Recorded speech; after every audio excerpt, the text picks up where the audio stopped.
प्रधानमंत्री नरेंद्र मोदी नॉर्वे की राजधानी ओस्लो पहुंचे। ये उनके 5 देशों के दौरे का चौथा पड़ाव है। ओस्लो पहुंचते ही प्रधानमंत्री का भव्य स्वागत किया गया। इस दौरे के दौरान पीएम मोदी को नॉर्वे का सर्वोच्च नागरिक सम्मान grand cross of the royal Norwegian order of merit से सम्मानित किया गया। ये सम्मान नॉर्वे उन विदेशी नेताओं को देता है जिन्होंने दोनों देशों के रिश्ते को मजबूत करने में योगदान दिया हो। पीएम मोदी के सम्मानित होने के बाद भारत और नॉर्वे के रिश्ते को नई मजबूती मिलने की बात कही जा रही है।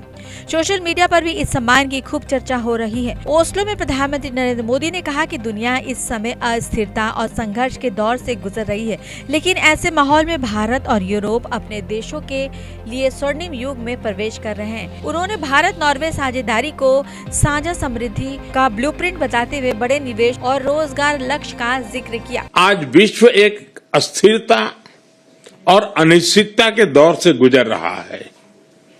यूक्रेन हो या वेस्ट एशिया, दुनिया के कई हिस्सों में संघर्ष की स्थिति बनी हुई है।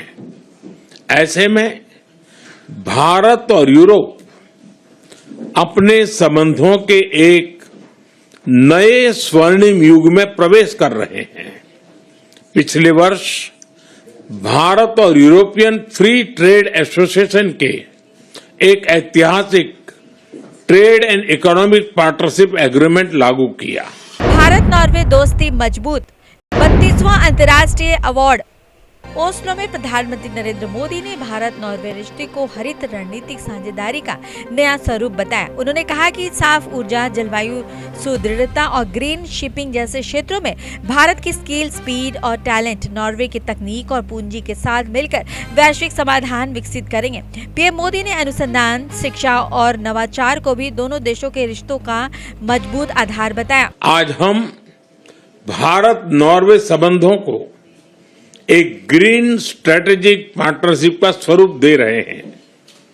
इस स्ट्रेटेजिक पार्टनरशिप से क्लीन एनर्जी से लेकर क्लाइमेट रेजिलियंस, ब्लू इकोनॉमी, उससे लेकर के ग्रीन शिपिंग, हर क्षेत्र में भारत की स्केल, स्पीड और टैलेंट को नॉर्वे की टेक्नोलॉजी और कैपिटल के साथ जोड़कर हमारी कंपनीज ग्लोबल सॉल्यूशंस डेवलप करेगी। भारत नॉर्वे ग्रीन पार्टनरशिप मजबूत, साफ ऊर्जा का बड़ा फोकस, तकनीक और निवेश से नई दिशा। ओस्लो में प्रधानमंत्री नरेंद्र मोदी ने कहा कि भारत और नॉर्वे दोनों नियम आधारित वैश्विक व्यवस्था, संवाद और कूटनीति में विश्वास रखते हैं। उन्होंने साफ कहा कि किसी भी मुद्दे का समाधान सिर्फ सैन्य संघर्ष से नहीं निकल सकता। पीएम मोदी ने यूक्रेन और पश्चिम एशिया में जारी संघर्षों का जिक्र करते हुए कहा कि भारत शांति और स्थिरता के हर प्रयास का समर्थन करता है। भारत और नॉर्वे दोनों रूल्स बेस्ड ऑर्डर, डायलॉग और डिप्लोमेसी में विश्वास रखते हैं। हम एकमत है कि मिलिट्री कॉन्फ्लिक्ट से किसी भी मुद्दे का समाधान नहीं निकल सकता। यूक्रेन हो या पश्चिमी एशिया, हम संघर्ष की शीघ्र समाप्ति और शांति के हर प्रयास के समर्थन करते हैं। संवाद और कूटनीति पर जोर, युद्ध नहीं शांति है समाधान, आतंकवाद पर साझा प्रतिबद्धता। प्रधानमंत्री मोदी अपने नॉर्वे दौरे के दौरान कई अहम बैठकों में हिस्सा लेंगे। इसके अलावा प्रधानमंत्री जोनास गार स्टोरेर के साथ द्विपक्षीय बातचीत भी करेंगे। इस दौरे का सबसे अहम कार्यक्रम तीसरा भारत नॉर्डिक शिखर सम्मेलन माना जा रहा है। इस सम्मेलन में क्षेत्रीय सहयोग, निवेश और वैश्विक चुनौतियों पर चर्चा होगी। खास बात यह है कि 43 वर्षों में किसी भारतीय प्रधानमंत्री की ये पहली नॉर्वे यात्रा है, यानी इस दौरे को ऐतिहासिक और रणनीतिक दोनों नजरिए से बेहद अहम माना जा रहा है। 43 साल बाद ऐतिहासिक दौरा, भारत नॉर्डिक शिखर सम्मेलन, कई अहम मुलाकातें तय।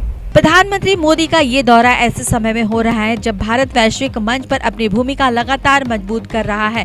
यूरोप और नॉर्डिक देशों के साथ भारत के रिश्ते तेजी से गहरे हो रहे हैं। नॉर्वे के सर्वोच्च सम्मान से सम्मानित होना भारत की बढ़ती अंतर्राष्ट्रीय स्वीकार्यता का संकेत माना जा रहा है। विशेषज्ञों का कहना है कि इससे निवेश, टेक्नोलॉजी और ऊर्जा सहयोग के नए रास्ते खुल सकते हैं। भारत की मजबूत वैश्विक छवि, यूरोप से बढ़ते रिश्ते, कूटनीति को नई मजबूती। सम्मान मिलने के बाद प्रधानमंत्री मोदी ने सोशल मीडिया प्लेटफॉर्म एक्स पर अपनी प्रतिक्रिया भी साझा की। उन्होंने लिखा कि रॉयल नॉर्वे के ऑर्डर ऑफ मेरिट के ग्रैंड क्रॉस से सम्मानित होना मेरे लिए गौरव की बात है। पीएम मोदी ने ये सम्मान भारत की जनता को समर्पित किया। उन्होंने कहा कि ये भारत और नॉर्वे के बीच अटूट मित्रता का प्रतीक है। पीएम मोदी का भावुक पोस्ट, भारत की जनता को समर्पित। नॉर्वे का सर्वोच्च सम्मान और दुनिया में लगातार बढ़ता भारत का कद। प्रधानमंत्री का ये दौरा सिर्फ एक राजनयिक यात्रा नहीं बल्कि भारत की वैश्विक ताकत का बड़ा संदेश भी है। अब नजर इस बात पर है कि भारत और नॉर्डिक देशों की ये साझेदारी आने वाले समय में कितनी नई ऊंचाइयों तक पहुंचती है।